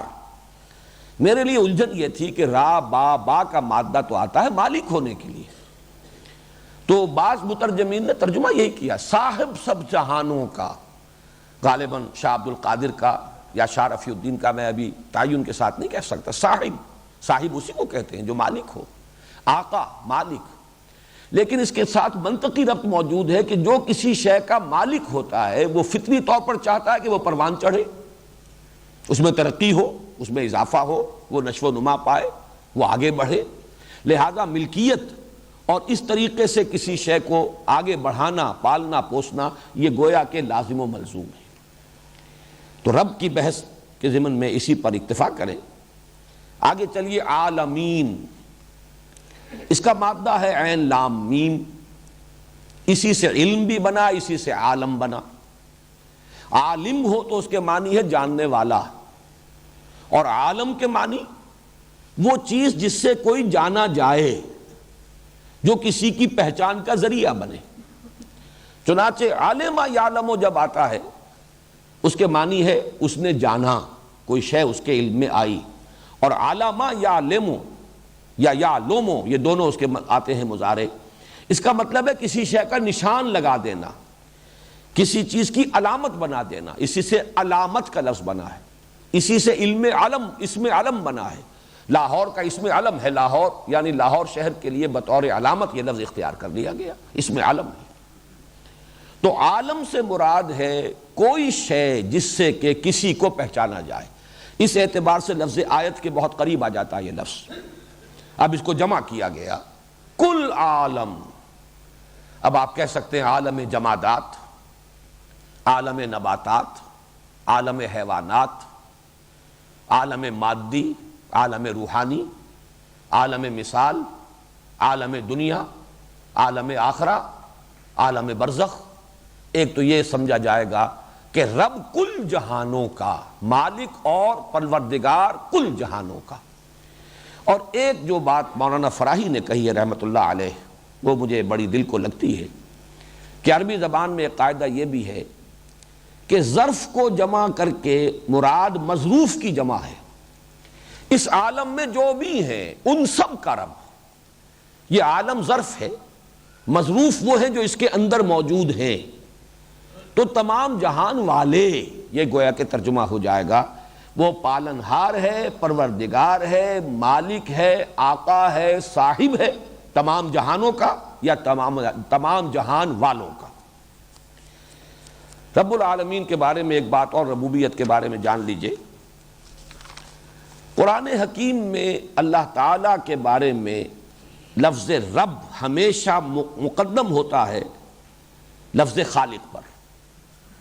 اس کی وجہ میں بیان کر چکا ہوں سورہ علق کی ابتدائی آیات کے درس کے ضمن میں، کہ انسان کا شعور جو ہے جب ترقی کرتا ہے، اگر ہم جائزہ لیں تو سب سے پہلی چیز جس کا انسان کو احساس ہوتا ہے وہ اس کی ضرورت ہوتی ہے، احتیاج، بھوک لگی ہے، بچہ ہے اسے اور کوئی شعور نہیں ہے، کسی شے کا شعور نہیں، نہ ماں کا پتہ، نہ باپ کا پتہ، نہ گھر کا پتہ، نہ کسی اور شے کا پتہ، لیکن اندر سے ہنگر پینز ہوتے ہیں، روتا، احتیاج ہے۔ تو سب سے پہلا جو انسان کے شعور کے اوپر اثر ہے وہ اس کی احتیاج کا ہے، اور جو احتیاج پوری کرے اس کی ربوبیت کا امپریشن ہے۔ یہی وجہ ہے ماں سے اس کو اس قدر لگاؤ کیوں ہوگا کہ اسے معلوم ہے جب بھی مجھے ضرورت ہوتی ہے، میری ماں کی چھاتیاں ہیں جن سے میری ضرورت پوری ہوتی ہے، وہ لپکتا ہے ماں کی طرف۔ یہ بہت بعد کی بات ہے جب انسان کو اپنی ہستی کا شعور ہو اور پھر وہ تخلیق کے بارے میں غور کرے کہ میرا کوئی پیدا کرنے والا بھی ہے۔ یہ تو فکر انسانی کا یوں سمجھیے کہ بڑا دور کا مرحلہ ہے۔ یہی وجہ ہے کہ خلق کا لفظ ہمیشہ بعد میں آتا ہے، رب کا پہلے ہے۔ اقرا بسم ربک الذی خلق، پڑھو اپنے اس رب کے نام سے جس نے پیدا کیا۔ سورۃ النساء کا آغاز ہوتا ہے یا ایھا الذین آمنوا اتقوا ربکم الذی خلقکم من نفس واحدۃ وخلق منھا زوجہا، اے لوگو تقوی اختیار کرو اپنے اس رب کا جس نے تمہیں بنایا، پیدا کیا ایک جان سے اور بنایا اسی سے اس کا جوڑا۔ سورہ بقرہ کا تیسرا رکوع شروع ہوتا ہے یا ایھا الناس اعبدوا ربکم الذی خلقکم والذین من قبلکم لعلکم تتقون، اے لوگو بندگی کرو، پرستش کرو اپنے اس رب کی جس نے تمہیں پیدا کیا اور تم سے پہلوں کو بھی پیدا کیا۔ تو یہ نوٹ کر لیجئے، اللہ کا حمد اللہ کے لیے اور اس کے بعد اللہ کے لیے وصف اول جو آیا ہے وہ ہے رب العالمین، جو تمام جہانوں کا مالک اور پالنہار ہے، پروردگار ہے۔ اب آئیے الرحمن الرحیم، ان دونوں کا مادہ ایک ہی ہے، رحم، رحم رحمت، اسی سے لفظ رحمان بھی بنا ہے، اسی سے لفظ رحیم بھی بنا ہے۔ اگرچہ ایک شاذ رائے اور بھی ہے رحمان کے بارے میں بعد میں عرض کروں گا۔ ان دونوں میں کیا فرق اور تفاوت ہے یہ بھی ہمارے ہاں مفسرین کے مابین بڑی ایک مختلف فی بحث ہے، جس میں کہ ذوق اور مزاج کو اصل دخل ہے۔ رحمان ہے فعلان کے وزن پر، یہ اس میں مبالغہ کا ایک وزن ہے، کسی شے کی شدت اور کثرت، دونوں الفاظ نوٹ کیجئے، شدت اور کثرت۔ غضبان، بہت غضبناک، غصے سے ہم کہیں گے آگ بگولا، عطشان انتہائی پیاسا، جوعان بھوک سے مر رہا ہے، جان نکل رہی ہے، یہ اس وزن پر آئیں گے تو رحمت سے رحمان، فعیل کے وزن پر صفت مشبہ آتی ہے اور اس میں ہوتا ہے دوام اور استمرار، شدت اور کثرت کے مقابلے میں دوام اور استمرار، پائیداری، تسلسل۔ رحیم یعنی جس کی رحمت مسلسل ہے، ہمیشگی کی کیفیت کے ساتھ ہے، دائمی ہے، جس کا مستقل وصف ہے۔ یہ دو الفاظ اس وزن پہ آ کر اپنے مفہوم کو بہت خوبصورتی سے ادا کرتے ہیں۔ ہمارے بعض مفسرین نے اس کو یوں بیان کیا کہ رحمان کا تعلق ہے تخلیق سے، پیدا تو کر دیا اللہ نے ایک دم، شان کن فیکونی، کن فیکون، لیکن رحیم کا تعلق ہے ربوبیت سے، اب اس کا پالنا، پوسنا، پروان چڑھانا، اس کا تسلسل، یہ اللہ تعالیٰ کی رحیمیت کا مظہر ہے، جبکہ کائنات کی تخلیق اللہ کی رحمانیت کا مظہر ہے۔ اسی اعتبار سے بعض حضرات نے کہا ہے رحمان الدنیا و رحیم الآخرہ، دنیا کے اعتبار سے اللہ کی صفت رحمانیت کا ظہور ہوتا ہے، چونکہ دنیا خود ناپائیدار ہے، عارضی ہے، فانی ہے، اور رحمت کا وہ جو معاملہ ہے اس میں شدت اور اس میں ایک طوفانی اور ہیجانی کیفیت۔ اب یہ دو الفاظ دونوں جو میں نے استعمال کیے یہ خود اسی وزن پر ہے، طوفان جوعان کے وزن پر ہے، ہیجان یہ عطشان کے وزن پر ہے، وزن وہی ہے، ایک ہیجانی کیفیت جیسے ٹھاٹھے مارتا ہوا سمندر ہو۔ تو دنیا میں اللہ کی رحمت کا ظہور ہو رہا ہے شان رحمانی کے ساتھ، اور رحیم الآخرہ، رحیم آخرت جو ہے وہ دائم ہے، قائم ہے، وَلَلْآخِرَةُ خَيْرٌ وَأَبْقَىٰ وَالْآخِرَةُ خَيْرٌ وَأَبْقَىٰ، وہ تو باقی رہنے والی ہے، وہاں صفت رحیمیت کا ظہور ہوگا۔ لیکن یہ کہ صحیح تر بات وہی ہے جو میں نے عرض کی ہے کہ در حقیقت اللہ کی رحمت کی یہ دونوں شانیں ہیں اور دونوں بیک وقت ہیں۔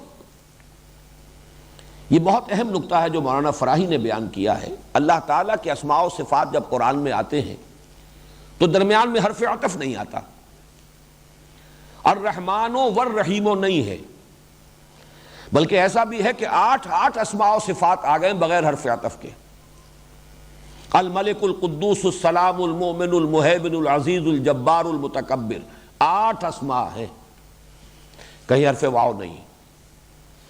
ایک ہی استثناء ہے، بہت سے حضرات کو یاد آ گیا ہوگا، ایک ہی استثناء ہے سورہ حدید میں، هو الاول والآخر والظاہر والباطن۔ پورے قرآن مجید میں یہ واحد مقام ہے جہاں اللہ تعالیٰ کے اسماء و صفات کے مابین حرف عطف ہے، باقی کہیں نہیں۔ اگر 4 یہ ہیں تو 4 ہی سورہ جمعہ کے شروع میں الملک القدوس العزیز الحکیم، کہیں در حرف واو نہیں۔ اس کی وجہ کیا ہے؟ بہت پیاری بات ہے کہ اللہ تعالیٰ کی یہ تمام صفات، اللہ کی یہ تمام شانیں بیک وقت اس کی ذات میں موجود ہیں۔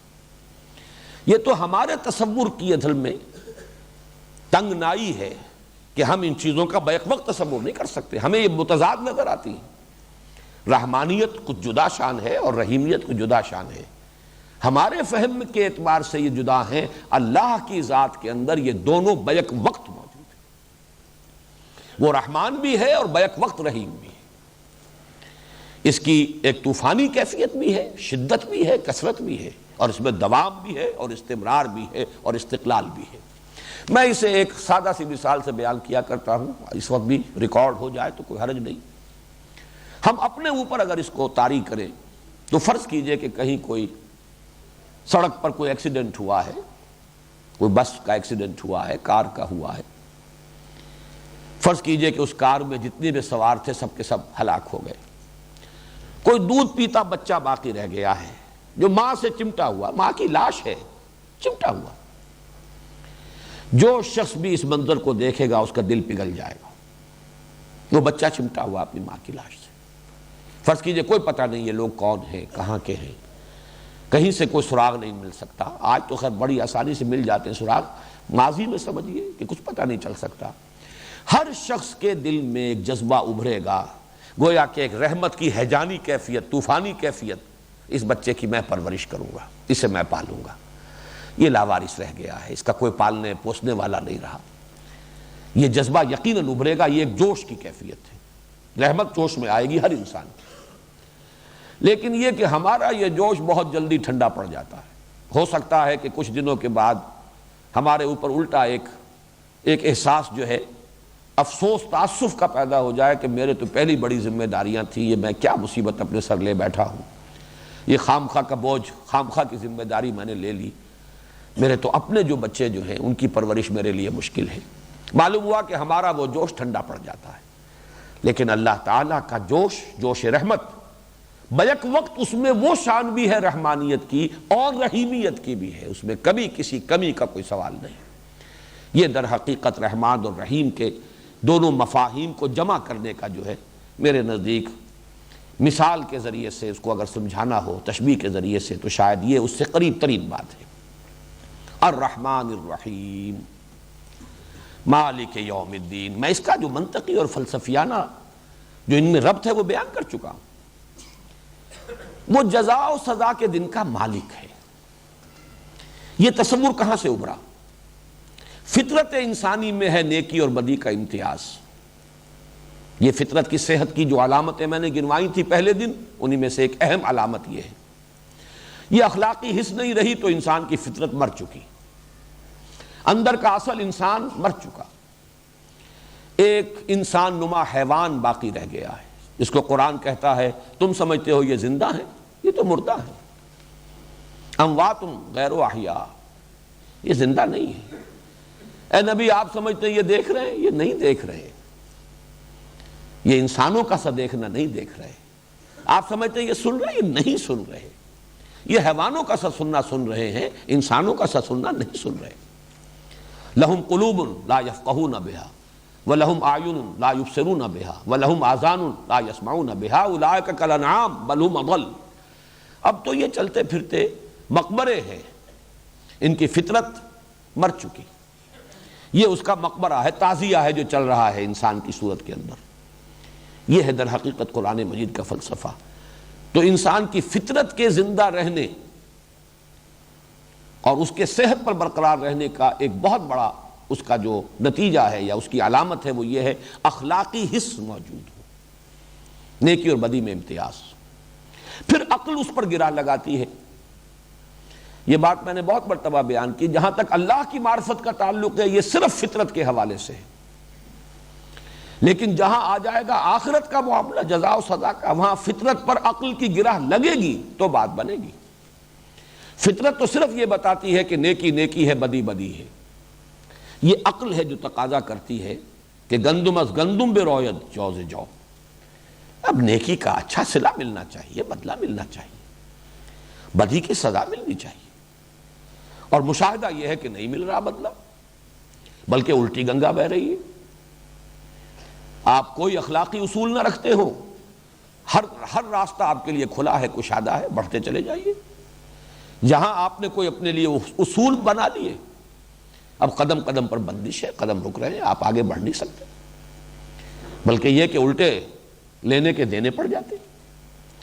میں نے وہ شعر بارہا سنایا ہے، سادہ سا ہے لیکن یہ کہ بڑی عظیم حقیقت. اے دیانت بر تو لعنت از تو رنجے یافتم، اے خیانت بر تو رحمت از تو گنجے یافتم.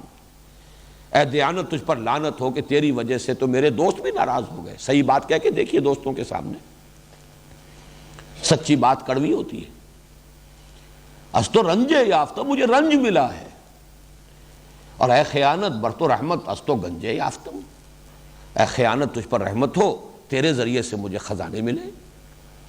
لہذا کوئی اور عالم ہونا چاہیے، اور وہ عالم اب دیکھیے اس کے دو منطقی نتیجے ہوں گے. ایک تو یہ کہ یہ ایسی ہستی ہونی چاہیے جو قدرت رکھتی ہو پورا بدلہ دینے کی قدرت. وہ تو اللہ ہے، علی کل شیء قدیر، ہم اسے مان چکے. لیکن کوئی عالم بھی تو ایسا ہونا چاہیے جس میں حدود اور قیود نہ ہو، جس میں ہر شے کا پورا بدلہ مل جائے. اس لیے کہ آپ نے آج ایک نیکی کی ہے، اس نیکی کے اثرات نہ معلوم کہاں تک جائیں گے، آپ تو جان بھی نہیں سکتے. جب تک دنیا باقی ہے اس نیکی کے اثرات کہیں نہ کہیں پہنچتے رہیں گے، اور ان سب کا بدلہ آپ کو ملنا ہے. کہیں کوئی بری رسم آپ نے شروع کی ہے، جہاں تک اس کے اثرات جائیں گے وہ سب آپ کے حساب میں درج ہو رہا ہے۔ تو جب تک ایک زندگی جو ہے غیر متناہی نہ ہو، ابدی نہ ہو، پورا بدلہ مل نہیں سکتا، لہذا وہ عالم آخرہ۔ اور پھر اس کے لیے مالک یوم الدین، یوم کا لفظ صرف ایک دن کے لیے بھی آتا ہے، یوم ایک ایرا کے لیے بھی آتا ہے، ایک دور کے لیے بھی آتا ہے، اس کے مختلف استعمالات ہیں۔ ایک دن بھی ہے جس میں فیصلے ہوں گے جزا و سزا کے، اور پھر یہ کہ در حقیقت اس جزا و سزا کا جو ظہور ہوگا، کہا جا سکتا ہے وہ بھی ایک دن ہے، لا متناہی دن، وہ فیصلے کا دن ہے، وہ یوم الدین۔ دین کا جو اصل لفظ ہے عربی زبان میں، اس کا مفہوم ہے بدلہ، دانا یدینو، بدلہ دینا، دناہم کما دانو، امرؤ القیس کا مشہور مصرع ہے، ہم نے ان کو ایسا بدلہ دیا جیسا انہوں نے ہمارے ساتھ کیا تھا، کما تدینو تدانو، جیسا تم کسی کے ساتھ کرو گے ویسا ہی تمہیں بدلہ مل جائے گا۔ یہی لفظ ہے، زبر کے ساتھ دین بن جاتا، دین کہتے ہیں قرض کو، قرض وہ ہے جو واپس آنا ہوتا ہے، اس لیے اس کو دین کہا جا رہا ہے، بدل، وہ واپس آئے گا، لوٹ کر آئے گا۔ بدلہ بھی وہ ہے کسی عمل کا جو واپس آتا ہے، عمل کرنے والے کی طرف لوٹتا، نیکی کی اس کی جزا آپ کی طرف لوٹے گی، برائی کی ہے اس کی سزا آپ کی طرف لوٹے گی۔ دین بھی وہ ہے جو آپ نے کسی کو دیا اور لوٹ کر آپ کے پاس آئے گا، جبکہ ہدیہ ہو، ہبہ ہو، تحفہ ہو، عطیہ ہو، یہ واپس نہیں آتا، نہ واپس لینے کے لیے دیا جاتا ہے۔ دین وہ ہے جو دیا جاتا ہے واپس لینے کے لیے۔ تو دین اس کا اصل مفہوم، بنیادی مفہوم ہے بدلہ۔ البتہ اس سے آگے اس کے جو مفاہیم ہیں، یہ سورہ کافرون میں پوری تفصیل کے ساتھ میں بیان کر چکا ہوں، اس لیے کہ بدلہ کسی قانون کے تحت ہوگا، لہذا دین قانون اور شریعت کو بھی کہتے ہیں۔ وہ قانون و شریعت کسی نظام کے تابع ہے، دستور ہے جس کے تحت قانون ہے، کوئی لا گیور ہے جو قانون دیتا ہے، اس اعتبار سے پورے نظام کو بھی دین کہیں گے۔ ایک ایسا نظام جس میں مختار مطلق آخری لا گیور اللہ ہے، اسی کی اطاعت کریں گے جزا ملے گی، اس کی نافرمانی کریں گے سزا ملے گی، اس پورے کانسیپٹ کو آپ کہیں گے یہ دین اللہ ہے۔ ایک نظام ہے ملوکیت، بادشاہ ہے، مختار مطلق وہ ہے، لا گیور وہ ہے، اس کے حکم پر، اس کے قوانین پر چلیں گے، وہ آپ کو نوازے گا، خلعتیں دے گا، خطابات دے گا، جاگیریں دے گا، سراہے گا۔ اگر اس کی بغاوت کریں گے، اس کے خلاف اٹھ کھڑے ہوں گے، سزا دے گا، اس کے قانون کو توڑیں گے، جیلوں میں ڈالے گا، اور جو سزا ہوگی دے گا۔ یہ سب نظام پورے کو، اس کو بھی آپ کہہ سکتے ہیں دین الملک۔ یہ دونوں الفاظ قرآن مجید میں، ایک سورہ یوسف میں ما کان لیأخذ اخاہ فی دین الملک، اور دین اللہ اذا جاء نصر اللہ والفتح ورأیت الناس یدخلون فی دین اللہ افواجا۔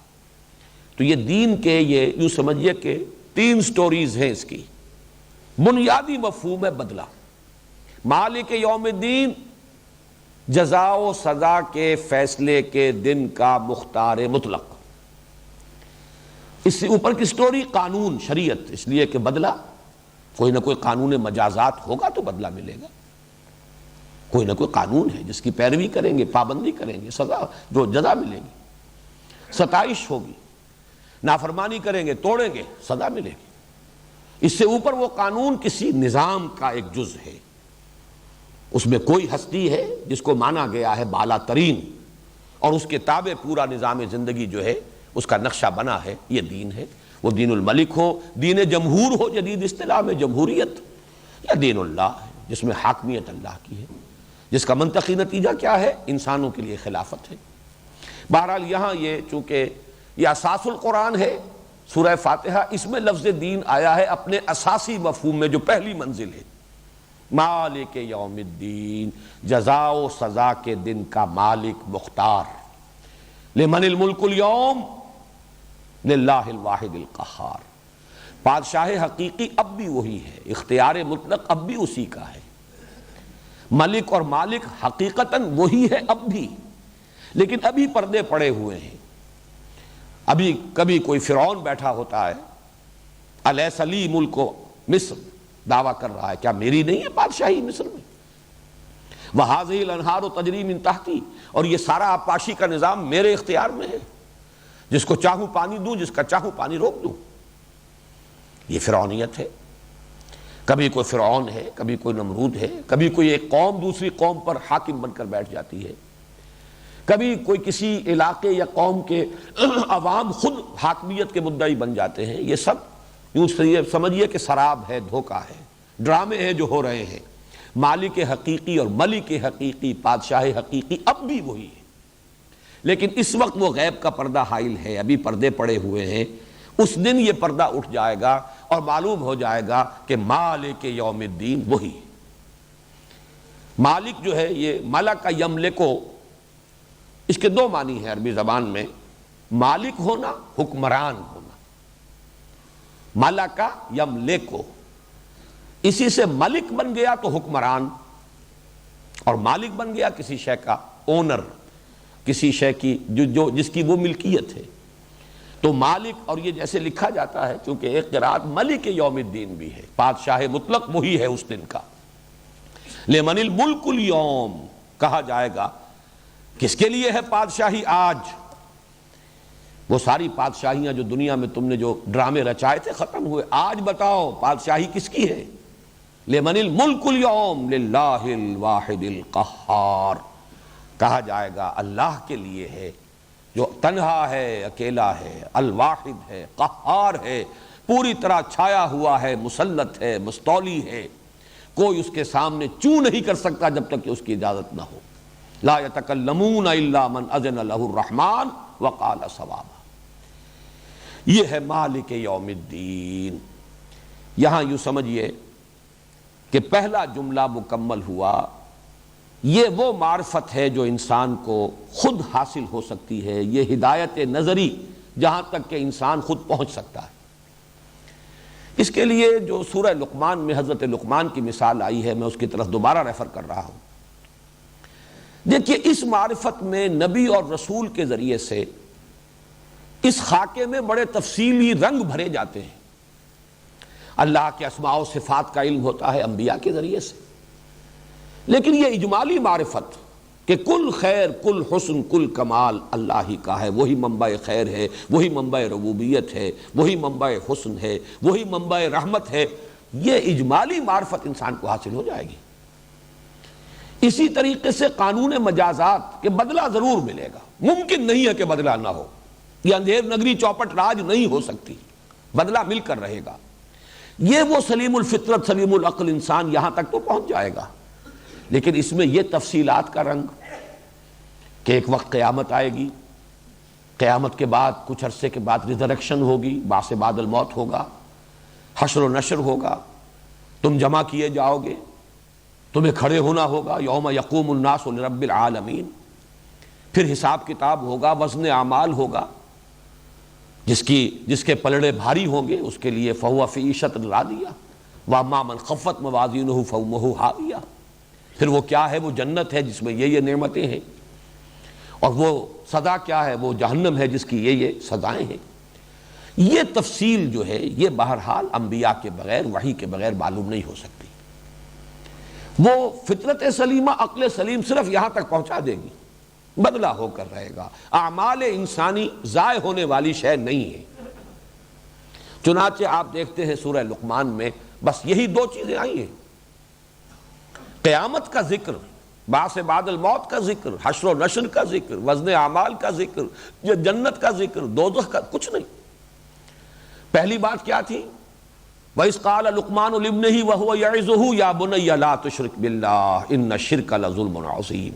پہلی بات معرفت خداوندی، توحید، شرک کی نفی، شکر اور شرک سے نفی، شکر کا التزام اور شرک سے اپنے آپ کو پاک کر لینا، اجتناب۔ یہ تو پہلی دو آیتوں میں ہے، وَلَقَدْ آتَيْنَا لُقْمَانَ الْحِكْمَةَ أَنِ اشْكُرْ لِلَّهِ وَمَنْ يَشْكُرْ فَإِنَّمَا يَشْكُرُ لِنَفْسِهِ وَمَنْ كَفَرَ فَإِنَّ اللَّهَ غَنِيٌّ حَمِيدٌ وَإِذْ قَالَ لُقْمَانُ لِابْنِهِ وَهُوَ يَعِظُهُ يَا بُنَيَّ لَا تُشْرِكْ بِاللَّهِ إِنَّ الشِّرْكَ لَظُلْمٌ عَظِيمٌ۔ اس کے بعد دو آیات میں اللہ تعالیٰ کی طرف سے ایک بات آئی ہے کہ ہم نے والدین کے بارے میں بھی نصیحت کی ہے۔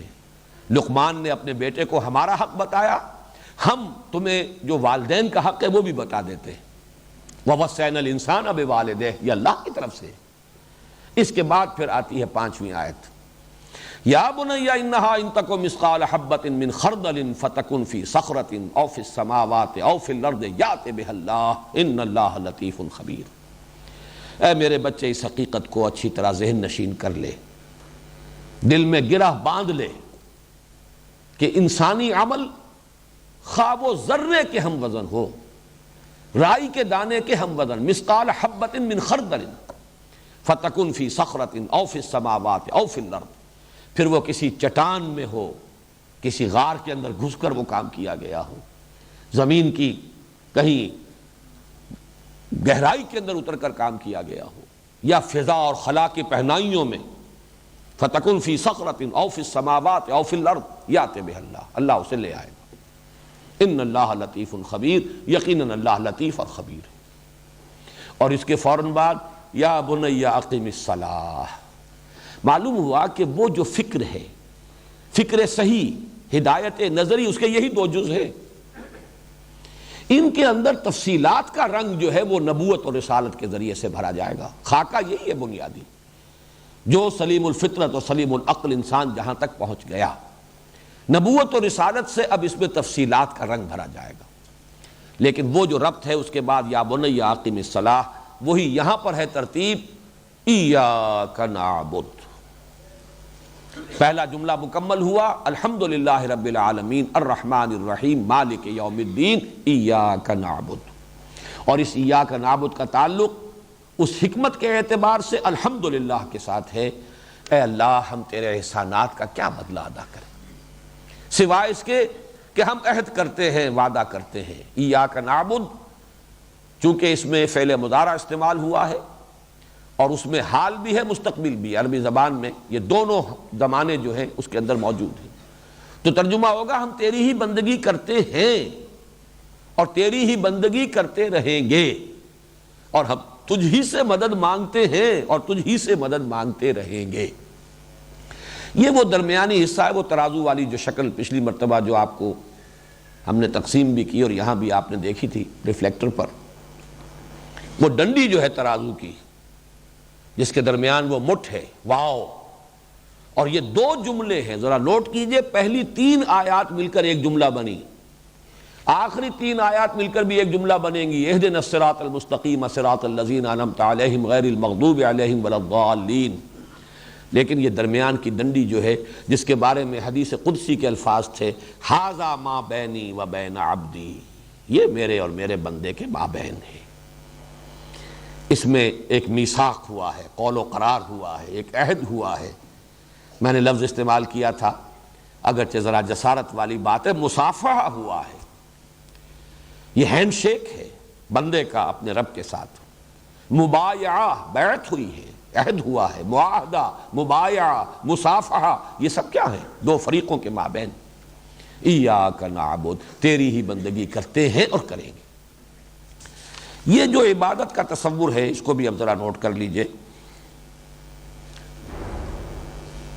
ہمارے ہاں یہ لفظ ایک طویل عرصے تک، ہمارا جو دور زوال ہے، اضمحلال ہے، تصورات جو محدود ہوتے چلے گئے، اس کے نتیجے میں یہ صرف مراسم عبودیت، موڈز آف ورشپ، میں عرض کر چکا ہوں تعلق کیا ہے، سارا شکر اللہ کا، کل احسان اس کے، ربوبیت حقیقتاً اس کی، اس کا بدلہ ہم کیا دیں؟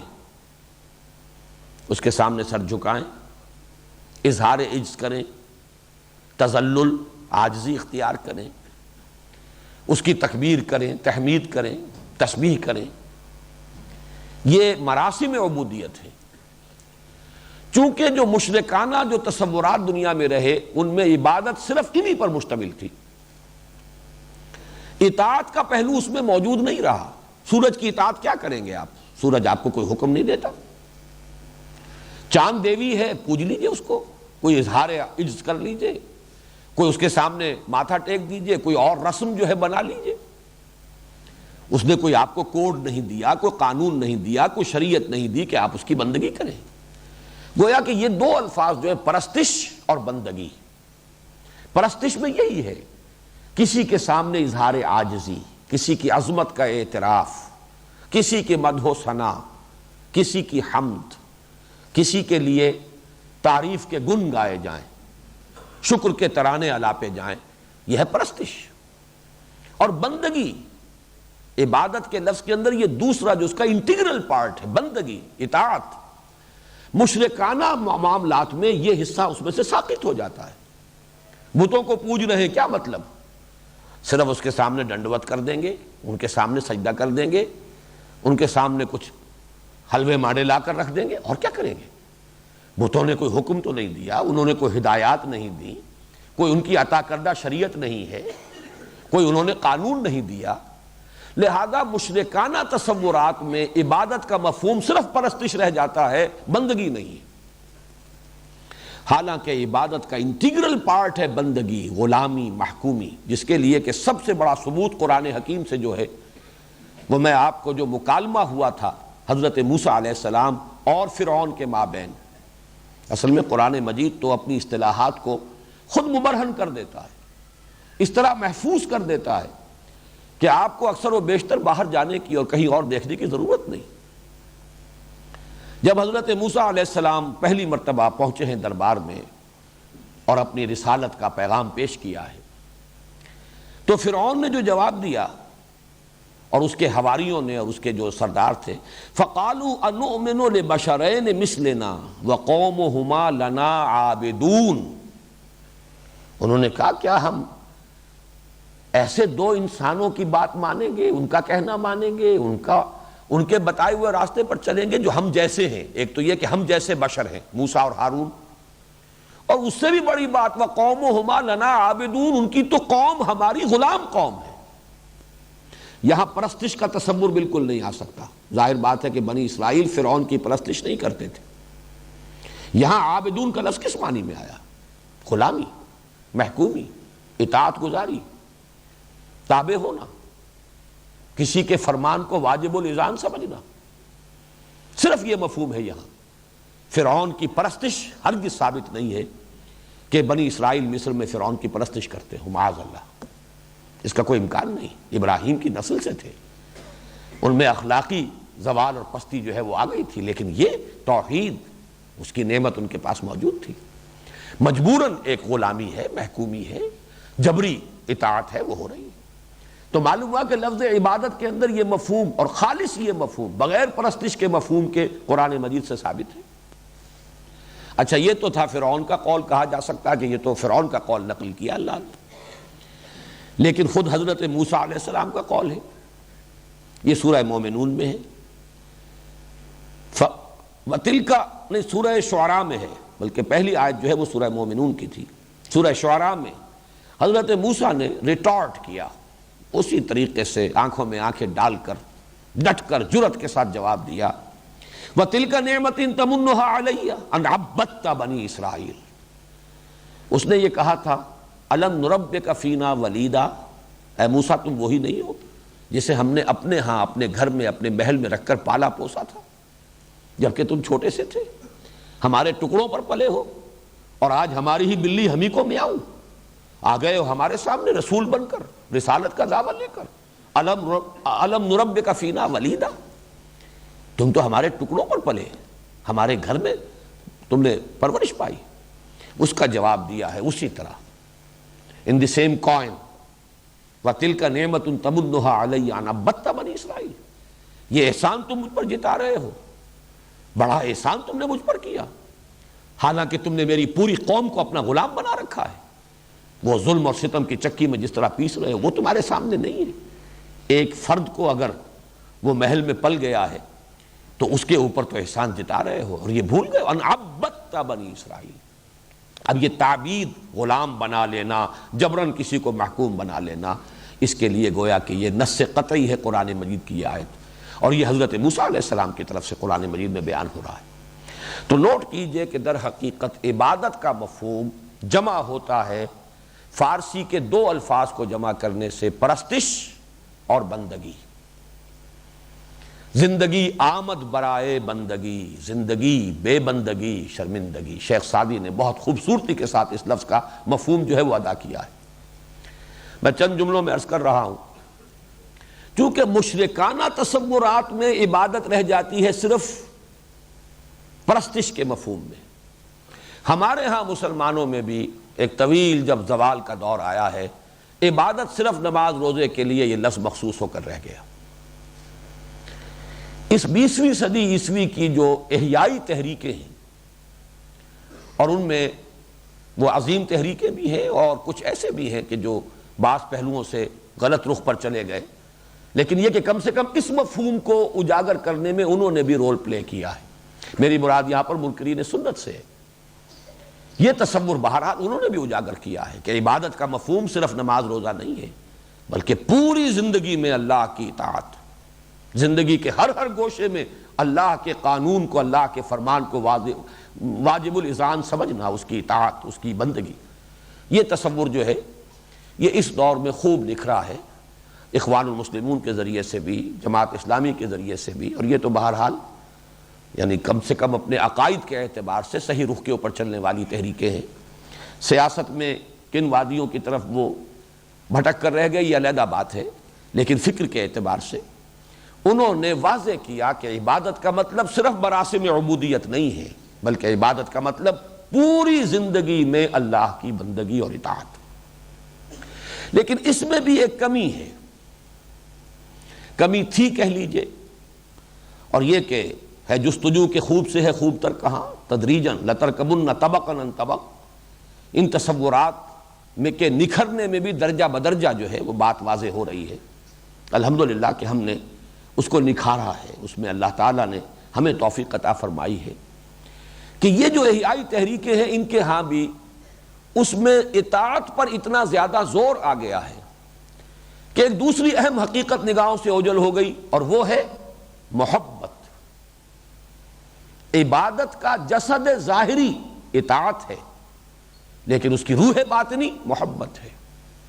دونوں چیزیں مل کر اصل میں عبادت کا مفہوم ادا کرتی ہیں۔ ایاک نعبد، ہم تیری ہی اطاعت اور عبادت اور بندگی کرتے ہیں، تجھی سے محبت کرتے ہیں، اور اے رب تیری ہی بندگی اور اطاعت اور غلامی کرتے رہیں گے اور تجھی سے محبت کرتے رہیں گے۔ یہ در حقیقت پہلو جو ہے یہ کچھ ابھی جتنا کہ اجاگر ہونا چاہیے اجاگر نہیں ہوا، لیکن اس کے لیے میں نے بہت عرصہ ہوا، میرا خیال ہے کہ کم و بیش 20 سال ہو گئے ہوں گے، تقریریں کی تھی کراچی میں، ایک مہینے میں ایک تقریر، ایک مسجد میں، عبادت رب، شہادت علی الناس، اقامت دین، تین یہ بنیادی موضوعات، مطالبات دین کے نام سے یہ کتاب چھپتی رہی ہے۔ بہت عرصے سے آؤٹ آف پرنٹ بھی تھی، اب دوبارہ کم سے کم یہ پہلا جو ہے عبادت رب کا مفہوم کیا ہے، یہ 2 قسطوں میں میثاق میں یہ مضمون چھپا ہے، اور جلدی پھر انشاءاللہ یہ مکمل ہو جائے تو کتاب بھی دوبارہ شائع ہو جائے گی، جس میں کہ عبادت کا اصل مفہوم کیا ہے اس پر بڑی تفصیل سے گفتگو ہوئی ہے۔ میں یہاں پر جو حافظ ابن قیم اور امام ابن تیمیہ رحمہم اللہ، ان دونوں نے جس طرح جمع کیا ہے، العبادت و تجمع اصلین، عبادت 2 بنیادوں کو جمع کر دیتی ہے۔ یہ قصر جو ہے 2 بنیادوں پر کھڑا ہے۔